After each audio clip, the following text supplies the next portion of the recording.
Puppies from the pandemic are all grown up.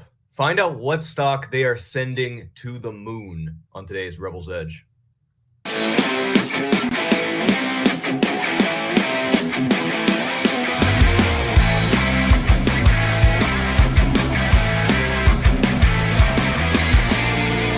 All right. Here we go again. My man, Justin Nugent is here today. Excited to have you with us, man. John's busy you never know what John's up to. He's up to so many things at every moment of the day that you just never know. But he was not able to do it today, and you were great that you were able to make some time for us. So we really appreciate it, Justin. It's good to see you, man. How's the weather in Hawaii right now? How's everything? It's good. It is dark, admittedly. It is 5:54 in the morning, but I'm always here to make time for the Rebel's Edge. I love doing this. And the only other thing I want to say is we had a little bit of a tsunami scare earlier this week. And you know what I think is just such a cool silver lining to this place is that you spend 3 hours in traffic driving up a mountain when you hear one of these tsunami scares, right? Mm-hmm. But you finally get to the top of it, and it should be a really scary time. But the top of that mountain, there is like an island-wide music barbecue going on. And I'm like, oh, so this whole place is just a party all the time. What a lovely place. I love this. It's why it's paradise, man. It's why it's my favorite place in the world. And someday that's where I will be living. I promise you that. I've been there the equivalent of 3 or 4 years of my life. So I know the people, I love them. And it's, the islands, there's nothing quite like it. It's magical. It's really, really cool. And I'm not surprised at all to hear what you just said at all. At all. All right. So we're going to hit a little macro just to see what's going on in the big scheme of everything, right? And if there was ever a weekend where macro was as macro as possible, it was this past weekend. You had the August 1st deadline. You had all these various things. And we talked about the tariffs. We talked about the Fed and what they were up to and some of the moves that they were making. We talked about rates, and you look at the 10-year, and the 10-year's been dropping like a stone. We look over at the 30-year mortgage. That's at least been slowing and dropping down also. So a few things are happening all at once, and we've still got a lot of news for tariffs in the next couple of weeks and even next couple of months and everything that I've been reading. So it's a wild time right now, Justin. Yeah, it super duper is. You have Kugler retiring. You're probably going to get a new Fed member that wants to cut rates. That helps when two of them already want to cut rates. You have economic advisor Hassett saying that everyone should bank on tariffs being resolved, said that today. Data shows tariffs are being borne by foreign producers. Tom Lee is out here saying the S&P can hit 6,600 this month. That would be awesome.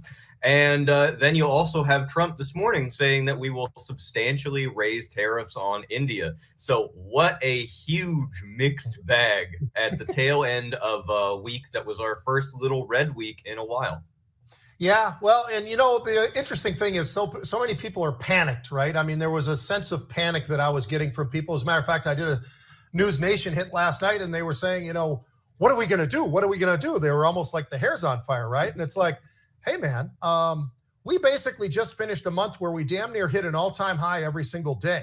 And I don't mean 52-week high. I'm talking all-time high. So, I'm a little less concerned, but I understand why people had a little bit of panic in their step and in their voice and everything else. How about fantastic futures? Here's what I'm going to go with. Volatility. We finally broke out of a little bit of this. We've had this tight range, Justin, for a while now, where the range has been slowly but steadily dropping. As a matter of fact, we were at 6-month lows for the volatility index. We were in the 14s. And lo and behold, what did we finish up on Friday? Well, we actually finished over 20. I think it was 2038 to be precise as far as the VIX goes. It's dropping like a stone today. Last I looked, it was trading right around 18. But, it finally made some movement. But I think there's enough news out there to change that narrative. And I think that we're probably going to get back into these teens. And it might take a little while to get 15, but maybe not. I think that that's the market that we're in right now. And with what the president has been able to put together so far with a lot of these deals, it seems to me like maybe the volatility will start to dip back down at some point, maybe in the next few weeks, back towards those lows again. Yeah, absolutely. People should just remember volatility is not a bad thing, especially if we are traders. What you do see a lot of times is that we make it up to 20, everyone gets panicked, and that is just the prime spot for so many people who do not panic so easily to buy that dip, which is why we see often that the VIX in periods where the market's doing pretty well retreats right back down as soon as it touches 20, like all the time. And, this is that period of the year where you can probably see a few more of those touches take place. But what I would focus on is as that takes place, are we still generally drifting higher? And if we are, if we can really avoid some of those typical August and September moves that take place, which are sometimes a little bit negative, sets up for a really, really great end of the year. I'll hit one more thing, which is not futures related, but is more just about that growthy corner of the market that's highly shorted, right? You have Open Door reporting earnings later this week, and that is not the shorted stock I'm going to just briefly say something about. It's American Eagle. They're up about 17.26% today. We've talked about this a little bit before. There's a little bit of a controversy going on with Sydney Sweeney and the jeans ad. And look, all I'm going to say is no matter what side you fall on this debate, if you can even call it that, this is probably the best possible outcome for American Eagle. They have a month between now and their earnings, so they've got time to just float higher off of all this extra focus. And I think you're looking in this market for things that are just outperforming on a relative basis. And here's one that is American Eagle. So not related to the futures, but it's a really, really interesting spot, particularly when the president is calling out them and their ad campaign by name. So yeah, absolutely. No, I'm glad you highlighted that because I don't think a lot of people would know that. It's not a name that everybody even ever looks at, right? AEO is kind of out there somewhere, but yeah, I think that's really interesting. Well, let's jump to something else really interesting. Let's get into these four stocks that we've got in front of us right now. Tesla is the very first one. And I'll tell you what, their deliveries, not so great. The year over year side of things is unfortunately not as good as one would expect. And there's a lot of different reasons I think that you could put to that. Obviously, between all the different things that between Trump and Musk, both as friends and as maybe enemies or whatever they are. I don't think they're necessarily enemies, but they certainly have gone back and forth, and the president's gone after them a little bit on the whole EV side and all the rest of it. We all know that story. But they are so excited to keep Musk around. How about this? They got 96 million shares, the equivalent of $30 billion that he would get for the services. But he's got to hang around a little bit more often, and he's got to be there for the next couple of years. So I find that to be pretty interesting. The only other news story on this, that why the stock, I think, is sort of hovering around where it was. It's a little more than unchanged. Last I looked, it was up maybe 1%, and it's sitting right in between the 52-week low, 52-week high, a little bit closer to the low. It's trading just over 300 points, but the high 52 weeks is 488. So it's a decent, the distance from that. But this Samsung deal, now that's I think something that is worth noting because of the fact that it's a $16.5 billion deal that they've done from a supply agreement that they've made. So a lot of things going on at Tesla. I think mostly positive, quite frankly. And I think that on a day where you could have seen Tesla maybe get a little bit of harder selling on it, I think that this interesting to see the stock in positive territory, at least for now. Yeah, it speaks to the overall flavor of the market today, right? Mm-hmm. I think that it would have been easy if today was a red day for Tesla to fall and for them to focus on the, $243 million autopilot lawsuit slap. Obviously the 8.4% problem with the deliveries dipping. But, it's a positive market right now. That's good. Same thing I'll say about Tesla is what I've been saying. If you are a trader, you might need your own autopilot to navigate the volatility that we've seen over the past month and a half or so in Tesla. But if you're an investor, what a great consolidation area to get in if you like the Optimus story and all the Grok tie-ins and all the robotics that they're doing, and even the robo-taxi bit, which is continuing to just sort of build the case longer and longer and longer. And there's some out there like Kathy Wood that really think this is going to seriously juice the market cap over the next few years. So we'll have to see. I like it for the investing. I think the trading is still a little tough for me personally. Yeah, and the next one I've got for you is IDEXX, and you want to talk about somebody who actually performs and performs extremely well. Well, take a look at these earnings. They absolutely crushed what they needed to do. They're up 26% today.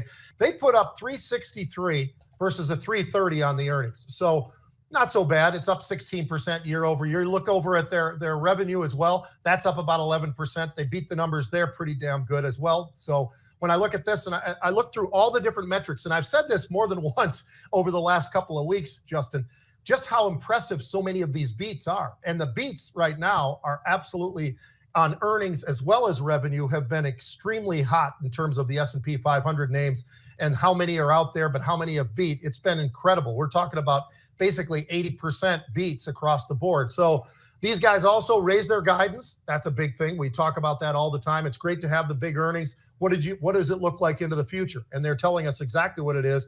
That's beating what they had previously. The net income has been great year over year. Everywhere you look, you're going to find this thing looking pretty damn good. They're shorts. They're not big. They're 3 or 4%, but they're probably feeling it today with the stock up 26%. That number might drop to about 1% by the time today's over when they start hitting that panic button, because these numbers were extraordinary today for IDEXX. Completely agree. Yeah, I won't even reiterate how hard they crushed their earnings, but I will just say in 2020, you heard about this puppy boom that was taking place because everybody was so lonely. And they said, all right, well, can't go outside. At least let me get a dog. And that has led to what people are saying is an aging pet population that needs more care. These pets have made lasting changes to certain stocks that are like subscription-based pet stocks, and also IDEXX. You know, it's a really, really interesting fundamental case for them. All I'll say about it, if you're going to play earnings, often it's really, really great to be able to play earnings that not everybody is looking at. If you're playing NVIDIA, you might be right, but everybody's looking at it. So it's going to be a little harder to get one of those massive moves out of something like that.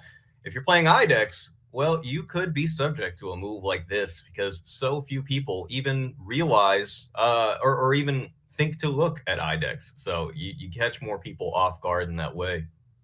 Next one up is our semiconductor that's not NVIDIA. Which one am I talking about? AMD. They've got earnings tomorrow, right? They're the stepchild. Let's be honest. They kind of have been. And they've been coming back and forth a little bit with NVIDIA, done a great job. But nonetheless, I think if you really pulled folks, you're going to get a lot more positivity when you look over at NVIDIA than you are going to get at AMD. That being said, they've got some strength coming along with their AI chips that they've been trying to get some of the developments going there. Analysts are totally confused. I've got analysts, I'm looking at AMD. Some of them say, you know what, this is a buy. I'm moving it up to a buy. Others are saying, you know what, I'm moving it down to a sell. So there is some movement. There's some confusion. A lot of people are questioning it. I would be on the buy side personally. I just think that they are doing most everything right. Doesn't mean everything is going perfect, but are they the stepchild still of NVIDIA? I would say right now they still are. That isn't the worst thing in the world, by the way. NVIDIA just happens to be the most expensive. They've done pretty well, I would say, over the last year, 2 years, 3 years or so on this big run that they've had. The balance sheet for AMD, of course, is amazing when you take a look at it. So when you look at this one going into earnings, I wouldn't be surprised if they either hit the earnings or beat the earnings at all. But now it's a matter of, well, is that going to push that stock up the way we would like to see it if you're a shareholder or a call owner or something like that? I think the answer is yes. I think that this thing actually has been sort of moving a little bit slower than NVIDIA. So because of that reason, I think if they put up the right numbers, and I kind of expect that they will, I think this is a stock that can take off pretty good to the upside. 100%. I agree completely. They've been moving slower than NVIDIA for a while, but over these past, call it 4 months, they've actually more than doubled the gains of NVIDIA up from May to now. They're up about 78.5% versus NVIDIA's 32%. I think you look at things like that when you are looking to make trades like this. I would also be more to the long side in AMD for sure.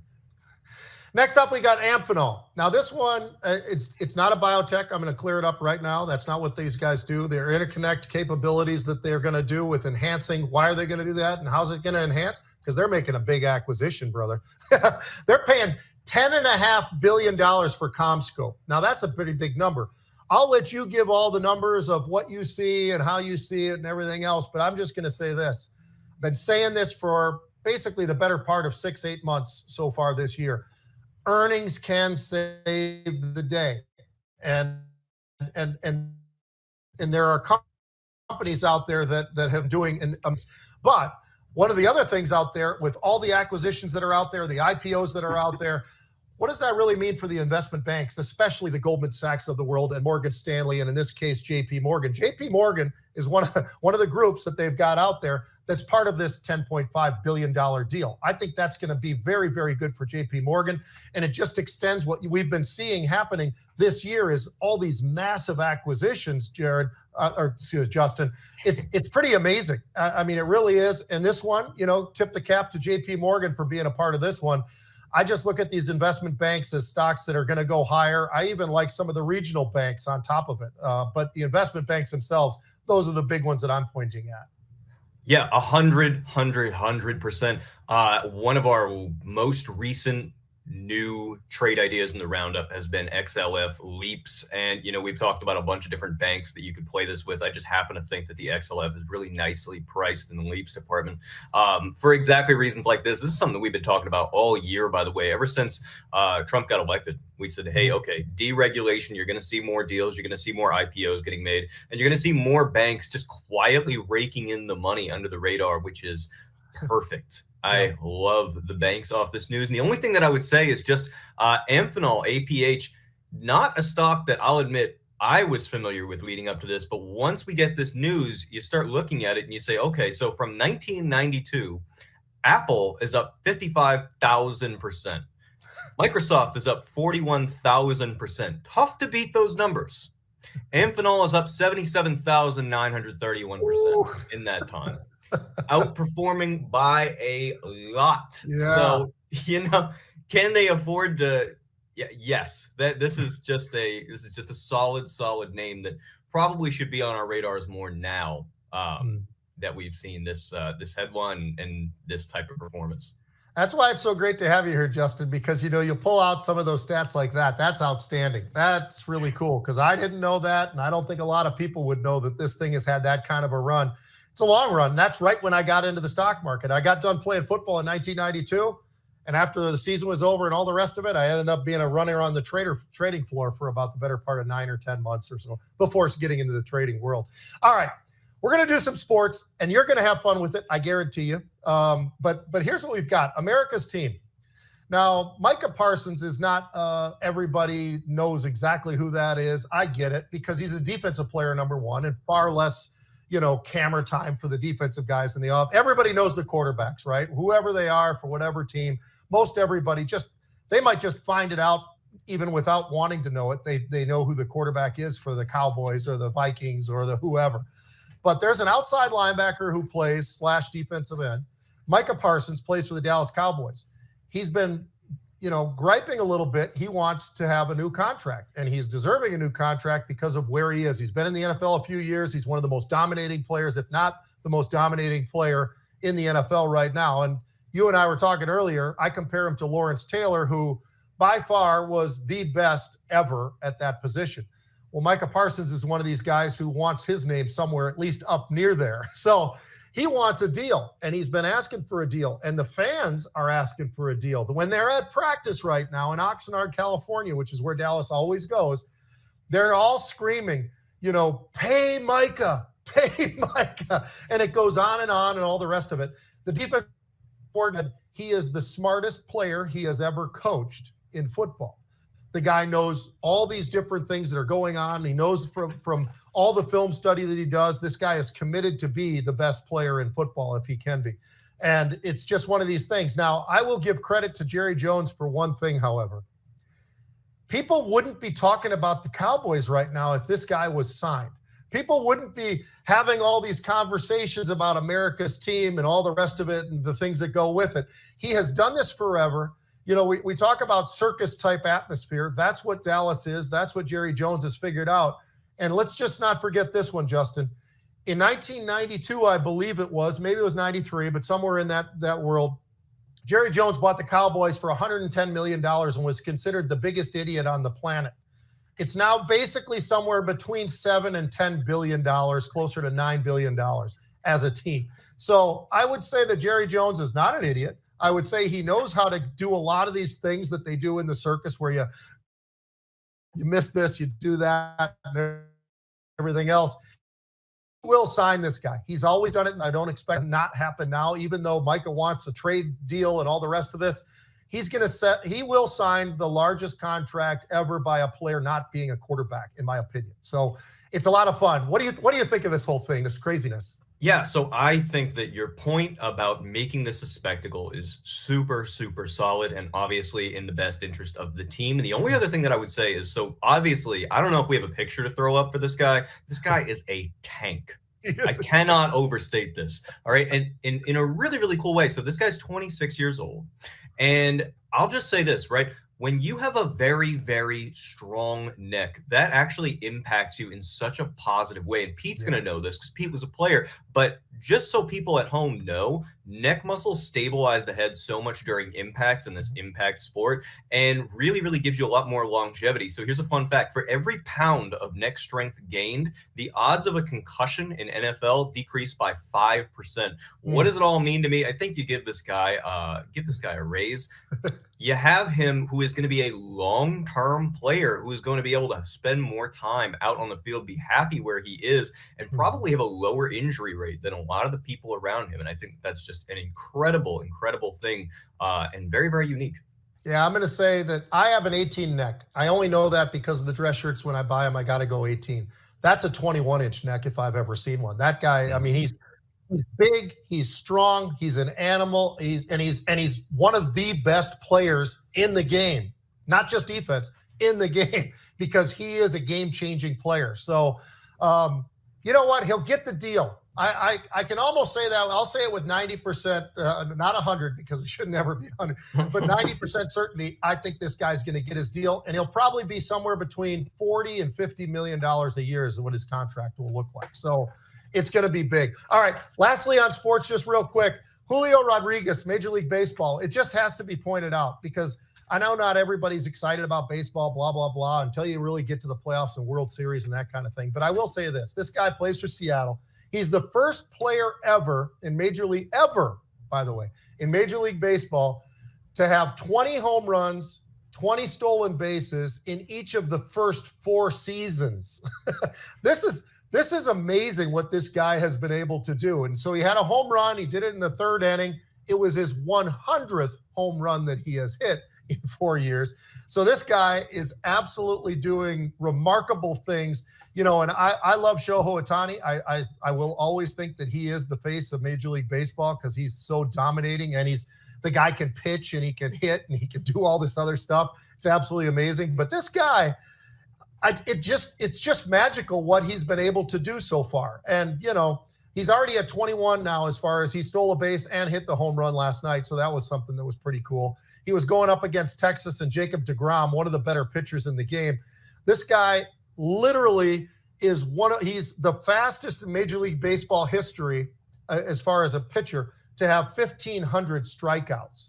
So he's going up against the very best, and he's still hitting it out of the park against the very best. This guy is special and fun to watch. And for anybody who, if you're looking for a game sometime, just get a game with Julio Rodriguez on the field because he'll do something special. Yeah, not just 4 consecutive 2020 seasons, but also one of the only 3 players ever to reach 100 career home runs and 100 stolen bases in their first 4 seasons. Super cool. Looks like he taught himself English in the minor leagues to become bilingual. Super, super cool. And I think it's always good when you have an athlete that's willing to open up about their personal life and their interests, because I think it helps people kind of get in tune with them and their story and start rooting for them. For Rodriguez, his fun fact is that he is a lover of anime, apparently, particularly Naruto. So that's just something else for the people at home, for anyone who's into that sort of thing. Overall, very, very cool story. Yeah, he is. That's special. Well, we had 2 guys we focused on, and they're both just doing amazing things. Absolutely amazing things. It's pretty cool. Justin, thank you. Last minute, and here you are. You're always excellent. You do a great job. Really appreciate that. So thank you for that. Jared, thanks for all the patience that you've got as well. And maybe we'll see John tomorrow, but if not, we already got Justin. He'll be ready to rock and roll once again. Folks, have a great afternoon, and best of luck trading.